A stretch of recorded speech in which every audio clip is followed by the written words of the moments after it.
was a little bit cool, I think. Guys, can I be entirely honest? I don't really enjoy Halloween. And it really has nothing to do with the holiday itself. More so the fact that it always gets in the way of my favorite holiday, Christmas! Hey, get that shit off the screen! It's not time yet. What I do enjoy doing during Halloween, though, is watching scary movies. You know, Hereditary is pretty good. Big fan of the Saw movies. Open Season, that one's tough. I'm afraid of forest animals. But who cares about those? Because the movie that we'll be covering today, you guys have been begging me to cover for months, so I present to you The Velocipastor. It's a film that gained quite a bit of notoriety over the years, actually being conceived all the way back in 2010 for a class project. That video became such a hit on YouTube that the creator, Brendan Steer, spent years crowdfunding in hopes of making a full film, finally bringing it to fruition in 2017 on a $36K budget. Now, naturally, this movie is pretty bad, but what's unique about it is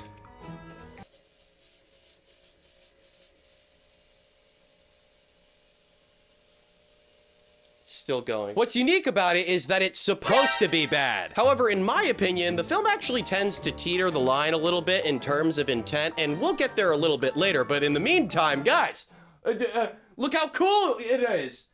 I spent a lot of money on that.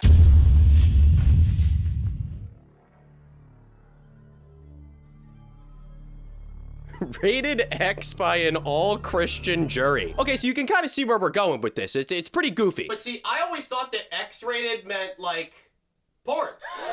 Don't worry, guys, it's not porn. The film opens to Father Doug Jones, a pastor at a church. Wow, okay, this is pretty easy so far. Let's go. After giving a lovely sermon, Doug heads outside to find his parents waiting for him across the street. I think we need a little bit more fog. But this film requires you to warm up to its taste rather immediately, so go ahead and enjoy these next few seconds, huh?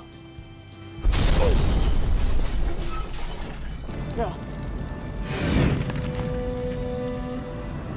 No. Now, remember when I mentioned that the budget for this film was $36,000? Yeah, okay, 5 minutes in After Effects is essentially priceless. But 5 minutes with Spider-Man will put you through the ringer! Count it, man. I don't really care though, because the execution of this scene is nothing short of spectacular. Plus, we've barely broken the first minute of the film. We transition out of this scene in a lingering shot that is so indecisive that it's borderline nauseating. Then we fade back into the church where Doug is being comforted by another priest, Father Stewart. Okay, so a couple things about this.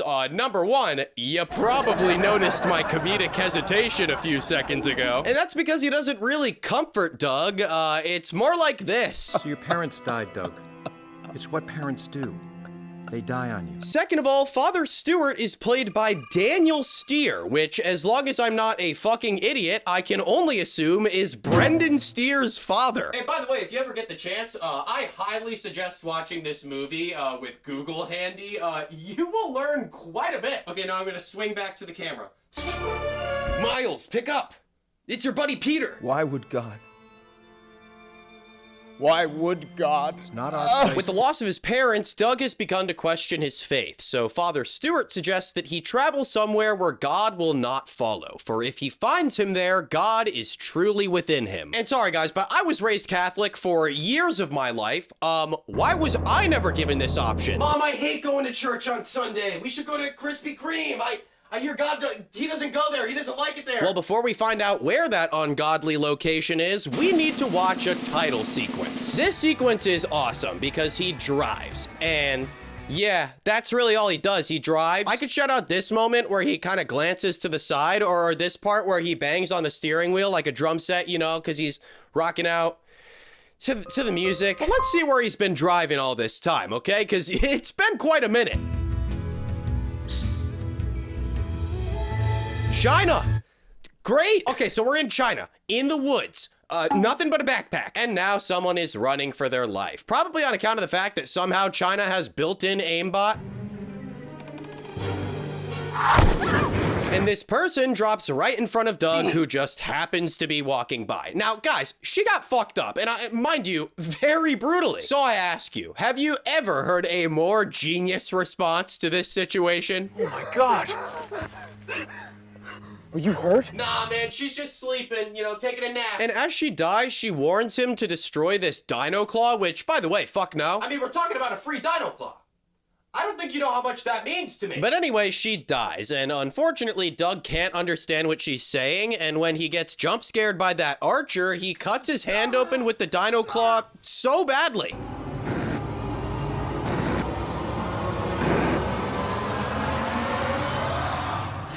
Whoa, okay, not gonna lie, that was pretty surprising. He wakes up in the church with Father Stewart, and if you thought that was all just a dream, boy oh boy, it was. It also wasn't. No, actually, that took place a couple weeks ago. Doug is just a little bit traumatized by it, but hey, he's still got that dino claw, though. Something's stuck on this artifact you cut your hand with. It's no wonder this haunts your dreams. What did that Chinese say? Oh, no, I'm uncomfortable. Why do you have to say it like that, Miles? Miles, is he allowed to say that? Dragon warrior? Something like that.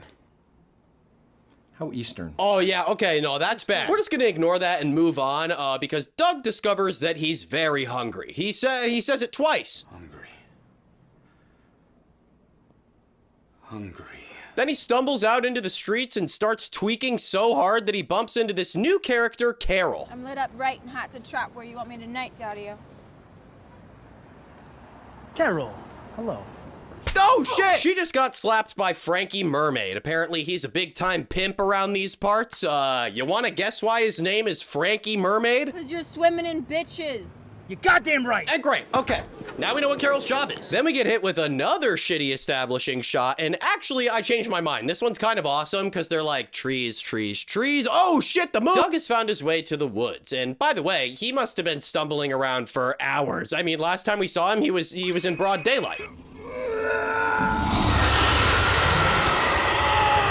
You know, honestly, guys, that should be me. You know, I'm the dinosaur. Look, I literally have this shirt where I can be the dinosaur.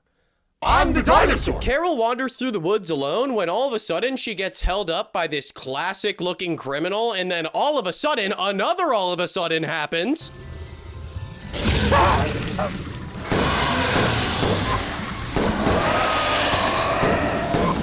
And that guy, I mean, he got rather brutalized, pulverized, if you will. Maybe he was just resting, though, because somehow he gets up to have one final stand with the mysterious beast, only to get sent back to hell seconds later. Well, then Doug wakes up from another dream, this time in someone else's bedroom, but whose bedroom is it? It's Carol! Now, I love these actors because not only do they have an incredible understanding of camp acting, but at times their acting is borderline really good. Honestly, it all happened so quickly.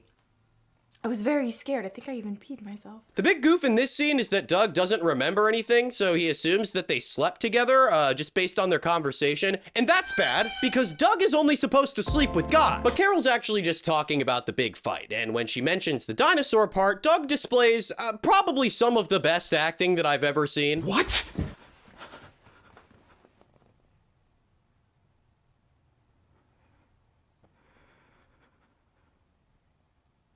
What? Now he's in complete disbelief, so in order to prove it to him, Carol offers to show him the body. And guess what? That's not the only body we get to see. No, because in the next scene, Doug borrows a stunning outfit from Carol, and you can literally see his junk. Carol explains that she hid the body because she's a hooker and doesn't want to get arrested, and Doug's like, what the fuck? But I don't think this has to be a bad thing.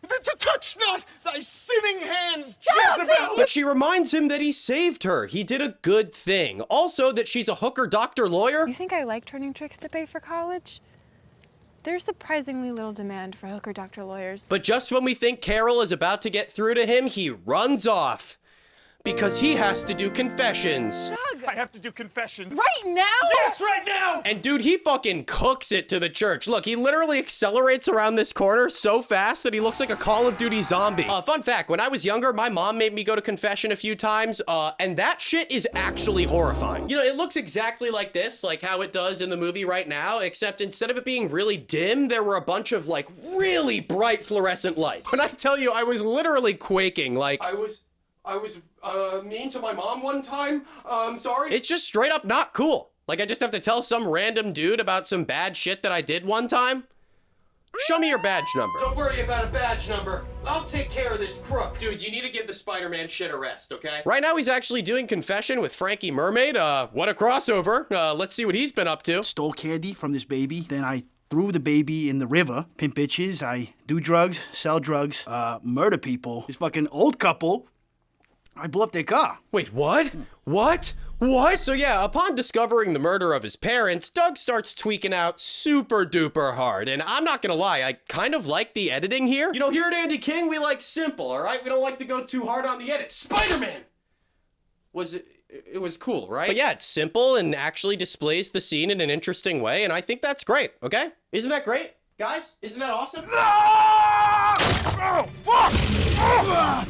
Why did you kill them? So yeah, that gets a little intense, but after attempting to interrogate Frankie and getting no information, Frankie's just like, you might as well kill me. And he does. Now realizing what he's capable of, Doug actually does want to help the world, so he heads to Carol's apartment to put together a plan of action. I don't know much about God.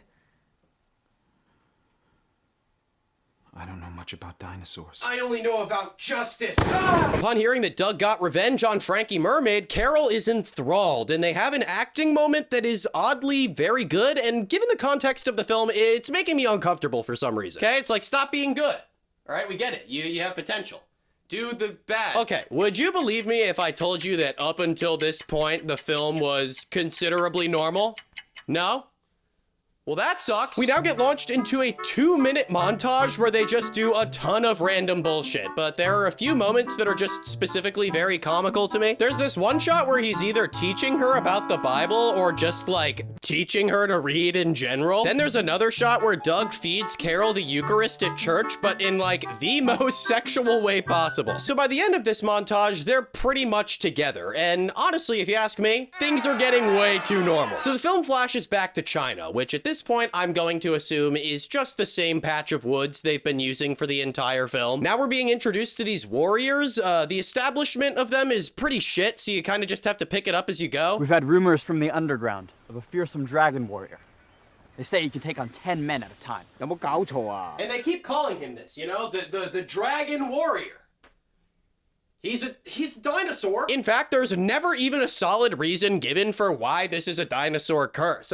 More specifically, a velociraptor. So there's this one guy who's the leader and this other guy who's the apprentice. And here's the part that really gets me. They seem to be training this sacred art, you know, like this ancient fighting style.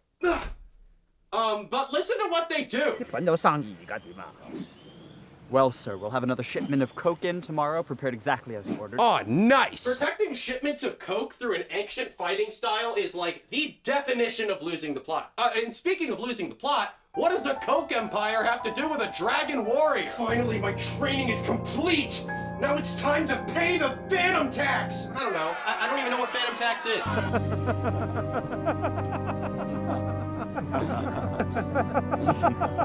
Okay, so they do this laughing bit for probably like 45 seconds, and I'm gonna be honest, don't hate on me. I don't think it's that funny. I'm sorry. What the fuck is going on back here? 31st of October, 10 p.m., fireplace warm.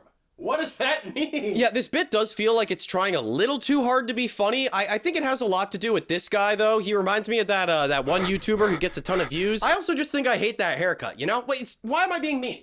Shut the fuck up. Anyway, that scene kind of tells us nothing. We don't get names, we don't get facts. The only thing we really learn about is the fact that coke is involved for some reason. In the next scene, Father Stewart goes outside to find Doug hanging out with Carol, and that's sinful because they're wearing fun clothes. And when they sit down together to talk things out, Doug tells Father Stewart that he's, quote, different, and Father Stewart is like, oh, gay? And Doug is like, no. Really different.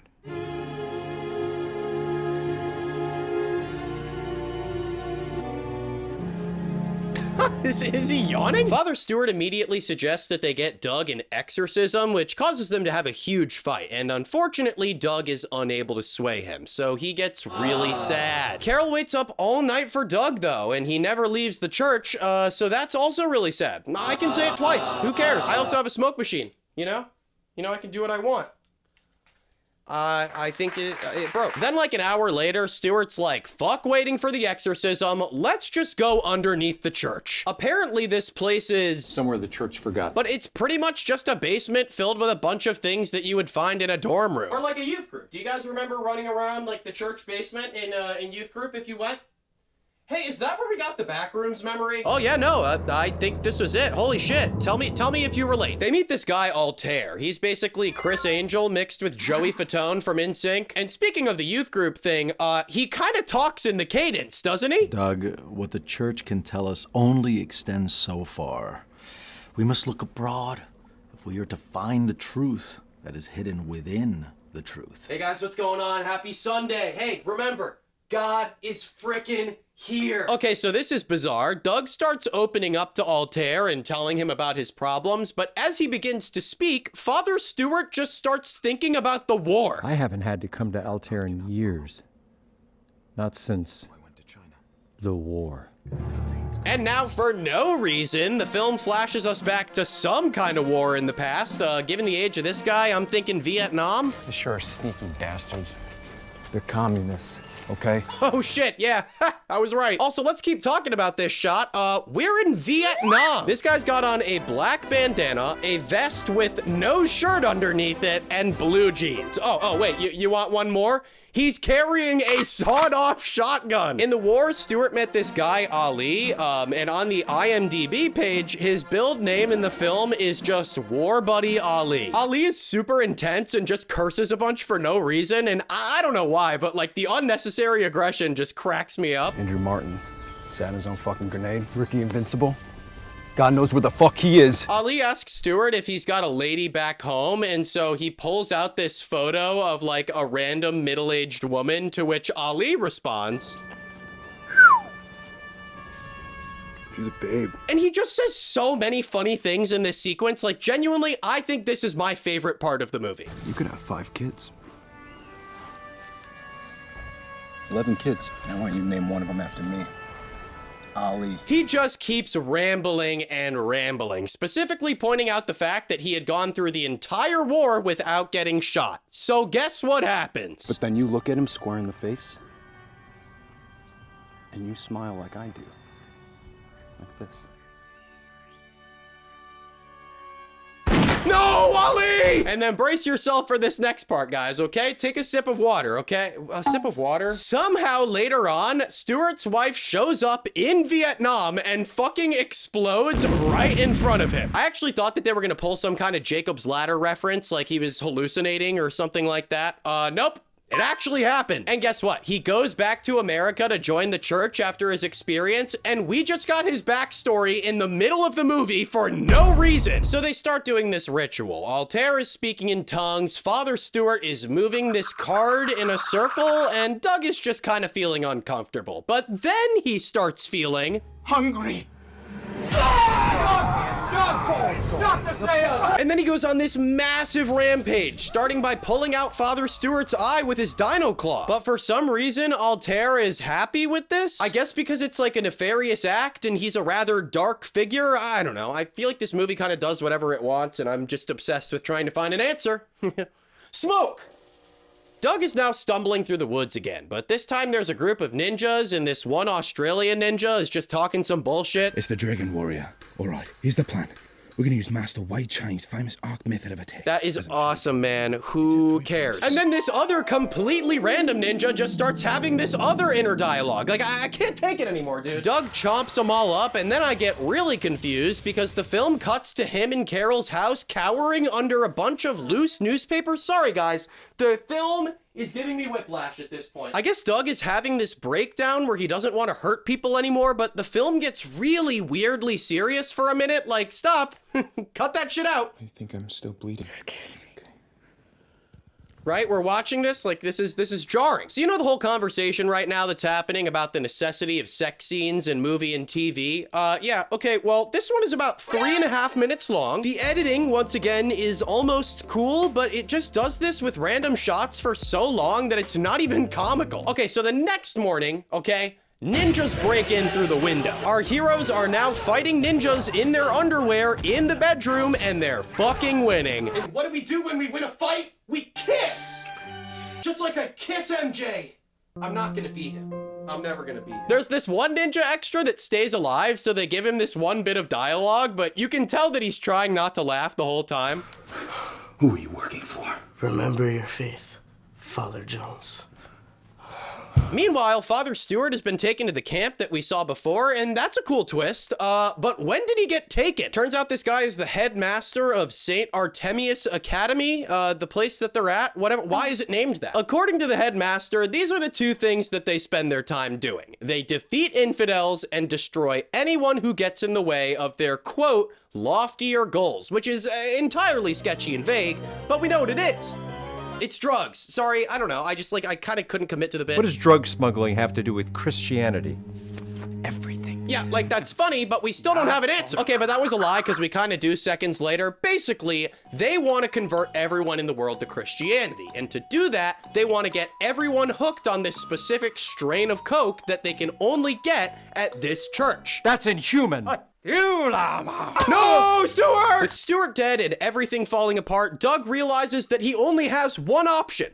Putting on a leather jacket. Kidding. His only option is to fight, whatever, but he can still look cool, okay? Like me, no. As soon as they pull up to the fight, we get another crazy reveal.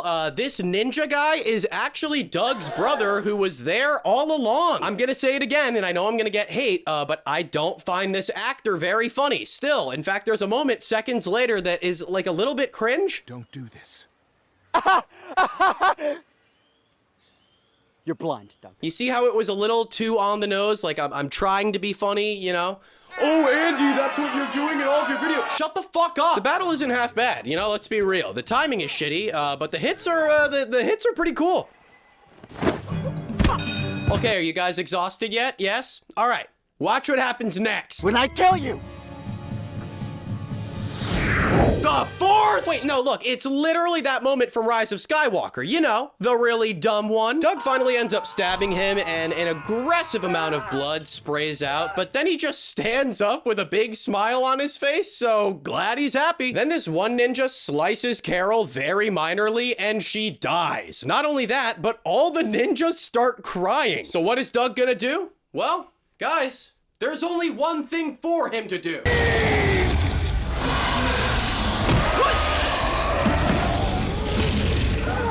I don't think that there is enough that I could say about this fight sequence, but what impresses me the most is that the person in that dino suit definitely can't see shit. Doug ends up getting hit with an arrow by the headmaster, but when the headmaster gets close, he rips his fucking head off, only to be interrupted by a Gandhi quote. This movie needs to end, okay? Like, I enjoyed it for, you know, the first 45 minutes or so, but enough, man. Did you want to see her?